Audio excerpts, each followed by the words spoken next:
I'm your host, Michael, and today I'm thrilled to have Lauren Halonen with us to talk about her experiences as a global expatriate. Lauren is a freelance B2B content writer specializing in global mobility. Lauren is also passionate about all things global mobility because she has experienced the expatriation and repatriation firsthand. From the corporate side of the business, having worked in several roles with large-scale pharmaceutical companies, and on top of all of that, she's an incredibly published author. So without further ado, it's an amazing opportunity to speak with you, Lauren. Thank you so much for joining the podcast today. Why don't we dive into some of the first questions that we had about your experience? Yeah, thank you for having me, first of all. And my experience goes back to 2009. Back then, my husband's company asked if he would do a long-term assignment in Germany, because that's where the company is headquartered. He works for a big chemicals company out there. And I, at the time, was working at Johnson & Johnson and had an equally as important career. So, a long-term assignment just really wasn't in the cards for us at that time. So they offered him a short-term assignment. We ended up, he was over there for about 10 months. And I took a leave of absence from my role for 3 months over the summer because I was not about to miss out on any of that. And this was before we had kids or anything. We had only been married for a year. And we just had such a fantastic time over there for the summer that I was there, and he enjoyed his time. So we knew that when that assignment ended, that we wanted to do it again at some point. We didn't know when, because like I said, my job was really important to me. I had a really great career going. So we didn't know when we were going to be able to get it in, but we knew we wanted to do it again. And then fast forward 10 years, I was home on maternity leave. I had my first daughter and was pregnant with my second daughter. And the company came back to my husband and said, maybe now would be a good time for you guys to do a longer term assignment. I think maybe they read the room a little bit and thought, while I was out and hyper focused on my family, I would, agree to go. And that was exactly the case. So we talked about it, and we just knew right away from starting to talk about it that we wanted that experience as a family and for our kids. And it was back in Mannheim, Germany, which we were familiar with. We were really excited that we could put our kids in German schools so that they could learn the language and become bilingual, something that, I wish that I was. We both feel that it's really important. So we agreed to go. And we moved there in February of 2019. And we were there for 5 years. It was supposed to be like a 2-ish year assignment, but we loved it so much that we extended the contract a couple times and ended up netting out. Yeah, it was just so great. I say that I have really fond memories, and it was really the time of my life, but that doesn't mean it was without, chaos or struggle or anything like that. So lots of ups and downs. But when you think back through the experience, and when I think of all of the things I was able to do, that my family was able to do, we just absolutely loved it over there for the 5 years that we were there. And we just, like you said, we just got back. We moved back in December of 2023. So I'm a newly repatriated expat. And that's back to the US now, right?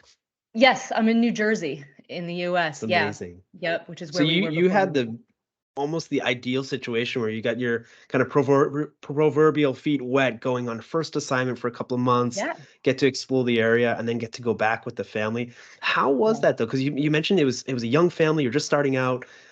Schooling was definitely an option, so that must have been a huge concern as well, because now you're talking about continuation programs. Maybe they're young enough that it might not be IB just yet, but you're considering those Yeah. kind of tracks and things like that with the kids. That's an amazing experience. But how did you, in that, just like if I jump back to that decision process, beyond the excitement of the opportunity and something new to explore, what were some of the decisions that were going on when you're thinking about your family and you're thinking about the future and your husband's thinking about his career too? Yeah, I mean, definitely, how am I going to, along with my husband, raise 2 babies without the village, right? I mean, there's not that much of a village anymore these days in the US either, but my family was here. My parents were here. My sister is here in the US, and we're a very close family. So that was one of the things we had to talk through is when we go to Germany, where are we going to put them in school? Where are we going to find a school where they're learning German all day, but that we can also understand and, be able to converse with administrators and teachers and stuff. And one of my top priorities was to learn the language, but, just moving there, you don't have that skill yet. When we moved, my older daughter was only 2 years old and my younger daughter was only 8 months old. So I had two My babies. goodness. It Wow. wasn't, like I could explain to them how this was going to be. They, were just being babies and it was chaotic. And fortunately, my mom was in a position where she flew over with me and my daughters and stayed for 6 weeks. And that was so helpful to help get us settled and everything. But eventually she had to go home. So we were there by ourselves with two babies, and my husband speaks German, but I was, starting to learn it. Um, we were lucky enough with my husband's company to have a person help us find a school and get them in somewhere. So, within the next maybe 8 or 9 months, they were both in school. So that was a big help. But that was definitely part of the decision process was, Mm. what is my day going to look like as the partner of the expat? You fly over and I didn't have colleagues to lean on. I didn't Yeah. have friends to lean on. I didn't have meetings to go to. There was, where am I going to get social interaction from being completely new and not speaking the language and being home with two babies? I couldn't just go out to the cafe and, just sit and see who I could run into. I had two children to care for all day until they got into school. So those were the types of things we had to think through as we decided to accept the assignment. We knew we wanted it. It was just, how are we going to make this work for our family and, the goals that we want to achieve, the things we want out of this by the time we repatriate back home. I love that because you bring up two like really important topics that I can't wait to dive into. One is that transition experience, and then the other one is the village experience, talking about reconnecting. And I think that's one of the elements that often gets waysided in the sense of a relocation is because there's so much to do from the immigration and obviously from the career side too. Like whether it's a traveling spouse or not, like there's plans for moving you to another location to start a project or build teams, etc. So Yeah, you have all that going, and then you have the immigration, perhaps, then you have the housing, then the moving. So this yeah, huge list of task items that it's so easy to forget yourself and understand, like, so what's my journey going to be like, and how do I get the most of this, or how do I prepare for this, or what does my wellness look like once I get everybody else settled?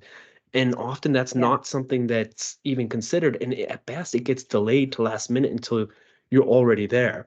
But before right. we jump into that story, because I can't wait to hear your experiences in that transition world, because what you built coming out from a corporate career and working with pharmaceuticals and the business that you own now and being an author, it's a really exciting transition. But going back to that stage of the village, right? When you're transferring out and you were so fortunate to have your mom come with you as well for at least a short period of time. But when you're transitioning into Germany, what was that like? Were there any kind of cultural faux pas that happened or funny or interesting experiences, life lessons that you learned through that? Yeah, I mean everything.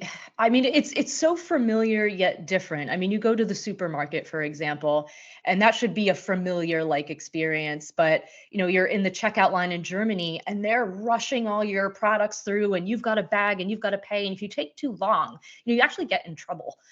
And there's just like this My cultural, I goodness. don't know, this speed at the supermarket.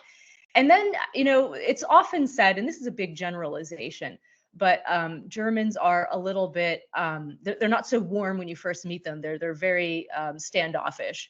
And it's a big generalization, but we found that to be true with certain people. And I remember one time our neighbors across the street had this huge, huge delivery of gravel delivered outside their door. They must have been doing something in their backyard. And I mean, this was like a ton of gravel. So I said to my husband, you should really go over there and ask if you can help them shovel this in your backyard, because that's, what we would do with our neighbors here in the US. And my husband, he's originally from the Midwest. So by the time I started saying this, he already had his sneakers on, He had his getting shoes ready to tied, go he's out ready to there, go. right? Yeah.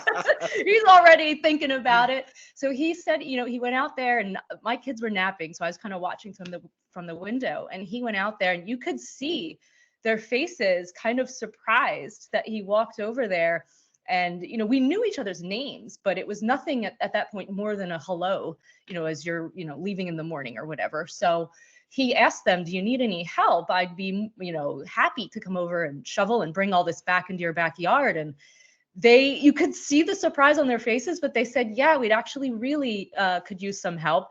And he helped them move all of this My gravel to goodness. their backyard. And the big thing was that they then invited him in for a beer afterwards to say kind of like, thank you. So here you have this very kind of, I don't know, supposedly standoffish culture. But my husband from the Midwest jumping in there, offering to help them with something that they would never have expected a neighbor to come and do.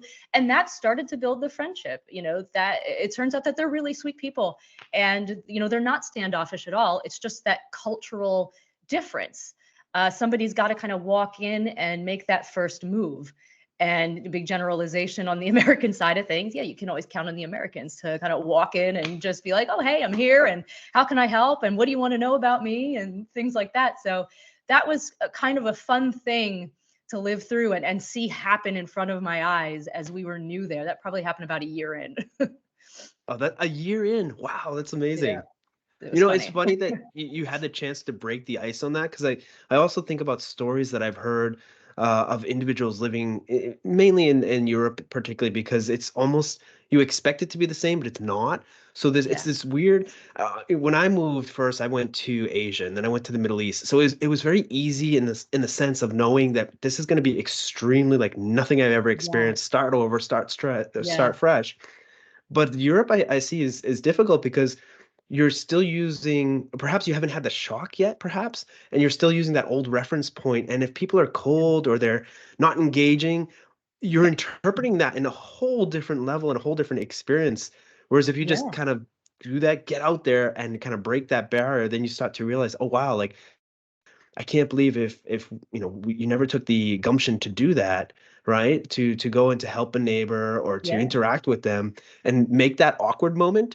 So many people ask me too about languages. Like, how do you learn a language? It's like you can't be worried about making mistakes. There's a yeah, certain element of respect and all that kind of stuff for cultures, but they know you're not from there. And if you're sincere and you're trying your best, just going out there and making an effort can really change that entire experience. Because I've heard stories of individuals who've gone on 4-year assignments. This one I'm thinking about was particularly to Amsterdam, and he was from Houston, and he came back to Houston and hated. He will never go back, and it was because wow, he felt how people looked at him, how perceived him. Race and all that stuff has a different implication in Europe, and how hmm, you interact with people. And I wonder because one of the conversations he had was with a neighbor, right? It was a negative experience. But now hearing your story, I'm like, I wonder if he just reached out and kind of took the risk to speak yeah. with them. Would that experience have been completely different? Would that have changed your whole worldview? It's possible. I think, you really have to be brave.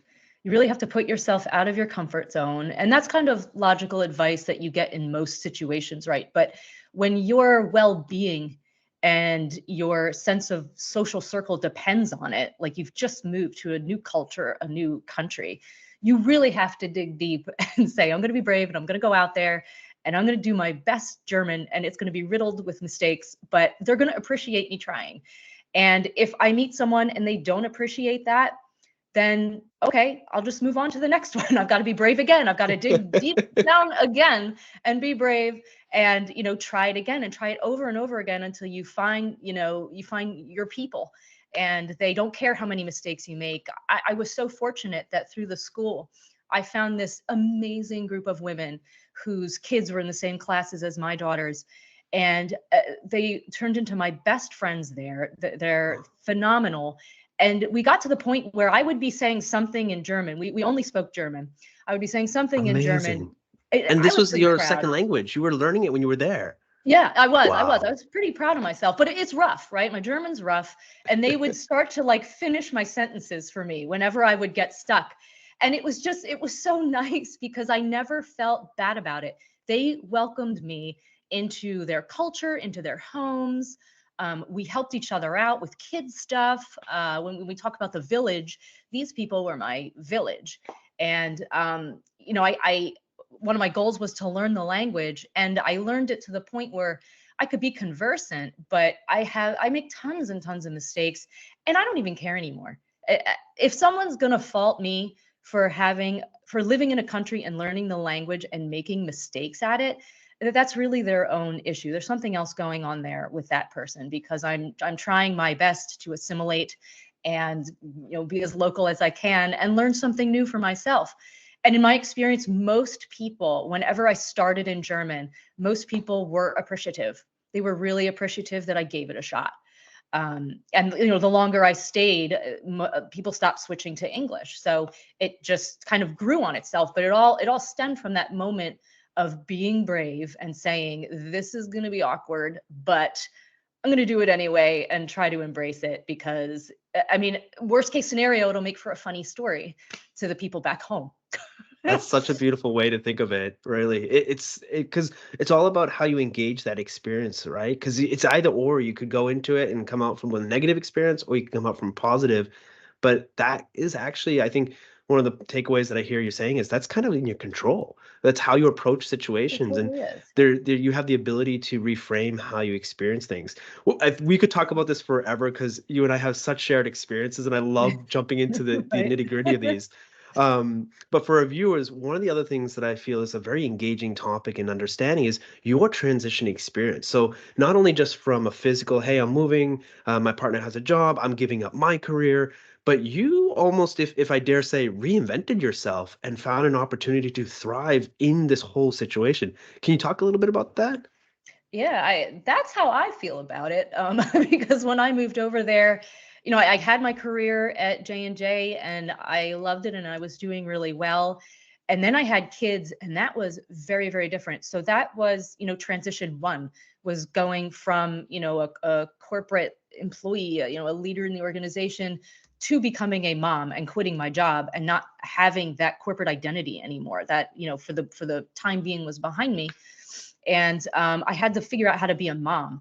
And that's really hard. I think people think you just like become a mom and it's really easy and natural. But, for me, it wasn't. It was difficult. I loved it, but it was difficult.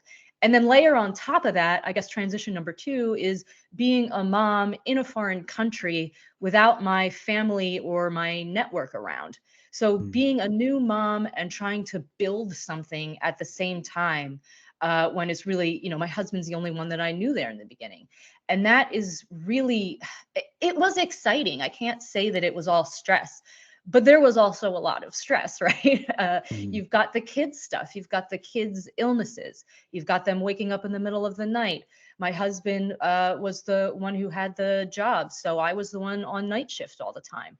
And I breastfed my daughters, so that takes a lot of time and takes a certain toll on a mom. And then I think I can't just sit inside all day because I'm in a new country and I don't have any friends, and I've got to go out there and meet people, and maybe my kids will be a talking point and someone will want to talk to me. And you've got that stress and that pressure on top of being a new mom in a foreign country, of trying to push yourself out of your comfort zone, and that constant thought of, this isn't enough, you're not doing enough, you've got to get out there. mm. Eventually you're going to be in school, and then what are you going to do? You don't have a job and you don't have any friends or hobbies. So I always had that kind of in the back of my mind, and I've always been goal oriented, so I just set little goals for myself. I mean, maybe they weren't so little, but I said I'm going to learn this language so that I can make friends and actually like live in this culture. And I started learning German in April of the year that we moved there. We moved in February. I started learning in April, and I Wow. really, really enjoyed it. I've always wanted to learn another language, so I really enjoyed doing that.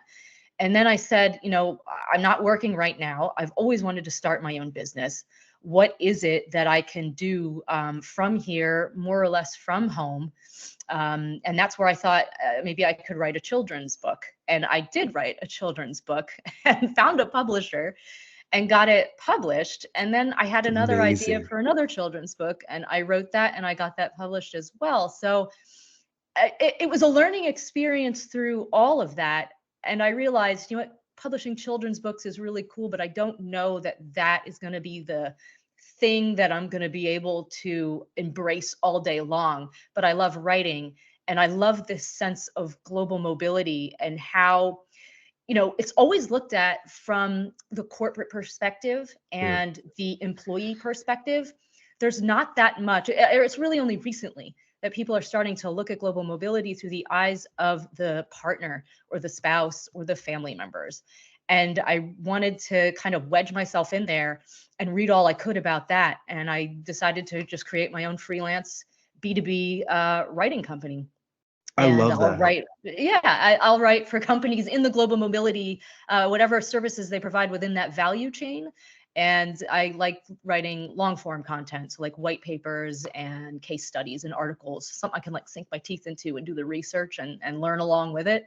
It's been working out really well. I mean, they always give writers advice to write what you know, right? So I know expatriation, I know global mobility, I know being a mom. So those are the types of things that I gravitate towards, and it's been working out, pretty well. I'm pretty happy with it, and I feel like if I didn't take the opportunity to go to Europe, maybe that would have never happened.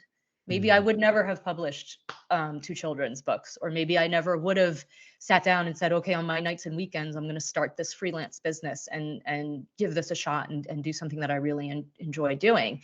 I would have been in my routine of going to work every day in an office setting and all that stuff. So sometimes when something's scary and it's new, if you can embrace a little bit of that and go back to kind of digging out those brave feelings, you can come up with something that turns out to be, fun and different and a little scary, but also exciting. And that's how it happened for me. So That's amazing. It sounds like you've really made the most of the experience and not only just surviving it, but thriving it and recreating a life that you really want. I think what you were mentioning as well, there's so many wonderful points. One of the points you're talking about is the employee experience. And that's exactly what it is. A lot of the programs, because you're involved in the copywriting and developing and writing, and you've been on the corporate side of these kind of programs, a lot of it is understanding in terms of, first, of course, you take your benchmark for legal issues, right? Liability exposure, your immigration, your tax needs to be solid, airtight, and that's how it goes. And then anything after that tends to be more of a policy that is, well, what can we make their lives better or how can we make things easier? yeah, And while, yes, having 45 days of temp accommodation in nice places or having 2 shipments coming out, like all of that stuff is conveniences that are really nice. What I've seen from about 15 years working in the field from a service provider perspective is that these are nice to haves, but they're not hitting at the root of the experience or the yeah, root of the needs of the families. And that's the spouse. It's the partner in transition. It's the family in totally. transition. And it's like, well, where do you go to get this kind of support without having that runway of making new friends, building a new village? And you were Yeah. very fortunate because a lot of families that have children have that kind of access point. I joke around. I say, if you don't have children, you need a dog because both of them Yes, help you to exactly. integrate. That's they help you totally to true. find opportunities. Yeah. Just last week, actually last week, sorry, yesterday, we were at a dog park, a new dog park, and it was a neighborhood that's near us, and they were joking around. We made friends, and we got invited to margaritas on Friday. So Yeah. Beautiful. it's beautiful, right? So you have these opportunities to make an impact. And I love that you mentioned that because that's exactly what, when I started Better Go, and now we're only a year old, but what we're really trying to do is pull the focus onto that experience and provide that resource. We call them mobility mentors. Some of them are certified nutritionists, some are certified counselors, some are certified life coaches. But the idea is that whenever you're moving around and you need an expert in that location, Yeah. but you also need someone, maybe in early childhood, or there's a lot of families move and they may be planning on having their child overseas, Right. or just a whole plethora of, nowadays health is such an important aspect of your well-being. So nutrition is at the core of that. And I can't imagine, because I think of my own stories in Germany. We joked about this last time about finding still water. Everything is bubble, big bubble, small Yes. bubble, medium bubble. Yes. How do you even do baby food? Like, oh my gosh, I couldn't imagine that. But like I having know. someone that could work with you, and then God forbid if the children have allergies or you have allergies or medical, all that kind of stuff, Right. which I feel is unfair to push on global mobility teams or HRs that are actually the go-to for these kind of questions. When an employee Yeah, has a question, they're not going to their real estate agent, or they have an issue in the family. They're not going to, a mover or immigration. They're going back to the HR and saying, well, yeah, and this is also within the realm of what topics are comfortable to talk about with your employer too. exactly. There's Yeah, a whole realm of them that you're like, well, this is a personal matter. I'm never going to bring that. But, there's a lot of dynamics. Even when we moved with my husband and I and a dog, and the stressors, my goodness, between I'm working all day, he had not been, he's getting adjusted, he's a foreign national, all that kind of stuff is like, having someone that you could go to talk to about that could be really instrumental. So what I'd love to ask you is, from your perspective and your experience, how do you see that as a positive impact into the experience of relocating? If you had, for example, a mobility mentor in the beginning for you. yeah. I think it would be extremely valuable. I mean, when you move, the corporation does a nice job of having an expat group of folks a community that you can reach out to. And there are events and stuff that you can meet people. But that doesn't mean that that's going to be the community of people who can, for example, talk you down from a ledge when you're really stressed out in your new apartment because you're struggling with something culturally, or you're just struggling with something emotionally. I don't know that after being there for, a week or preparing to go there, that you're going to have that person or that friendship yet to talk about those things. And like you mentioned, there's are just some things that, like in my case, my husband may not want me to call HR and talk about something that I'm personally going through. HR at his company. That might not be something that either one of us would be comfortable with. So who do I have to reach out to at that point? You've got family back home, but none of them have ever been in these shoes, right? And speaking specifically as the partner of an expat who, had to quit her job and do all those things in support of my husband's career, um, you know, uh, dare I say that it's the partners that make everything hum. It's us that make things smooth because the employees, they're working, they're contracted, they've got their marching orders, they have their things that they need to do. So if you have an unhappy partner at home, or not even unhappy, but just confused or stressed or emotional, it's gonna do a little bit of damage to your time during your assignment. So it would have been extremely valuable to have someone, even before you go, to say, these are some things that you might run into, and even these are some things you might feel. You may not think you'll feel that way, and maybe you won't, but here are some things that you might feel once you get there. And then have that same person, throughout your assignment, checking in, even just, about the emotional side of things. And after you repatriate or go on to the next assignment, that's another adjustment. Coming back home for me is harder than it was going there. And I moved there with two babies. So it's just hard to come back to the place that you were from and think that things are going to be the same or people are going to understand your experience. People are happy for you, but I don't know that they actually understand everything that you went through and like the evolution of to who you are now as a person. So having a mobility mentor, somebody that can say, yeah, I know what you're talking about, and it's okay to feel that way, and let's just talk through it. Or you don't even have to talk about it with me if you don't want to. I'm here to listen when you're ready. We can talk about something else. But just having that connection with someone who's not linked to the company, who isn't linked to a specific social circle, who isn't linked to a family member, I think would be a big relief for a lot of expats, particularly the partners. Wonderful. And through all these experiences you had, I have to ask, if you were to distill it in advice for somebody that's going on a future assignment, whether they're traveling spouse or not, what would you say really helped you, or what was it?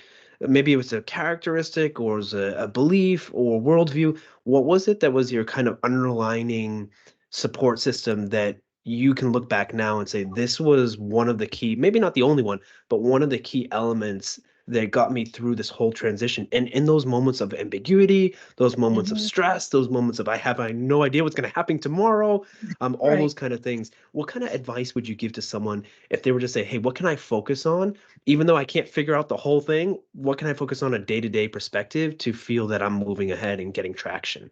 I have two pieces of advice. One, recognize that you are way more adaptable than you realize that you are. You're much stronger than you realize you are. I mean, if I had to go out now and do certain things that I did in Europe, yeah, it would be a piece of cake. But when I was in Europe, it was really, push came to shove, and I had to do certain things. And I couldn't always rely on my husband to do them for me or someone else. I had to be the one to go out and do it. And, you know, the strength was there. It was there. I got it done. And I think in most cases, people will find that if you put yourself in the position and you just say, I'm going to be brave and I'm going to do this. And even if it crashes and it burns, I'll learn something from it. It'll feel uncomfortable for a little while, but I'll learn something from it. And maybe it will be a funny story later, but I've got to give this a try. I've got to try to be adaptable. And when you put yourself in that mindset, I think the strength just follows you, kind of like the wind at your back. And then the other piece of advice I would give is do a little bit of, goal setting and know before you go, before you get ready to go, as you're deciding if you want to take an assignment. Talk to someone like a mobility mentor and think through, like, is this right for me? Is this right for my family? And if the answer is yes, figure out, what are those non-negotiables? What are those goals that are going to make this a really good assignment for us by the time we're done? When we're coming home 5 years from now, what do I want to tell my family I accomplished? Or, what do I really want to do while I'm there? That will help me prioritize what I need to do to start getting settled and to acclimate into a new culture. When you're just kind of dropped in, there's so many things you can do to acclimate. But if you go into it knowing what some goals are or some non-negotiables are, it gives you a little bit of a roadmap where to start. For me, it was language learning. I knew I wanted that social circle. I always wanted to learn another language.